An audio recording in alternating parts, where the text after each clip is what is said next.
located on our property Gum Gully, which is about 30 kilometres southwest of Miles. Gum Gully is a very diverse farm, a lot of timber ranging from mallee box, brigalow, balar, sandalwood, and a lot of diverse native pastures.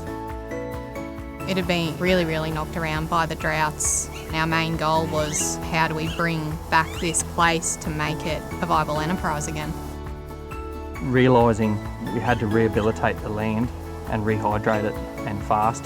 Desertification had set in. We were struggling to grow galvanised burr.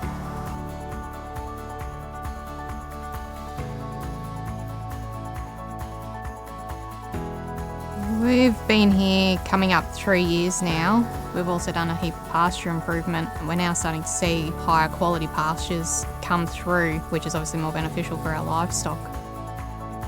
It was a huge help for Southern Queensland landscapes. We reached out to them via Facebook, and then it's been a great thing in that way. We have people backing us bringing in different perspectives in. Ideas that we might not have considered or thought about. So I met Jarrod and Sam. They actually applied through our online Facebook application for some funding for soil health and vegetation improvement through the Australian Government's National Landcare Program. They've only been on property about 3 years, but they're doing some amazing things out here. We've been able to work with Jarrod and Sam on planting some multi-species pastures to improve soil health, as well as trialling the vegetation mulching to improve vegetation conditions.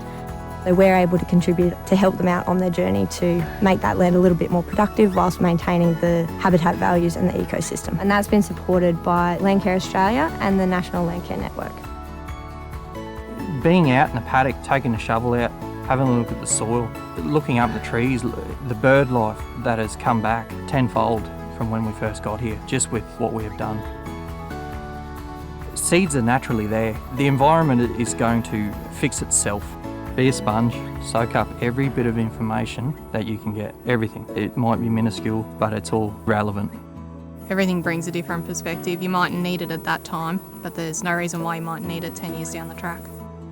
We're projecting hopefully within the next 3 years we'll both be able to be on farm. That'll give us enough time to finish putting up the infrastructure and to get cattle in, which is that next phase. So ideally we kind of want to have as much done as what we can before we both step on farm.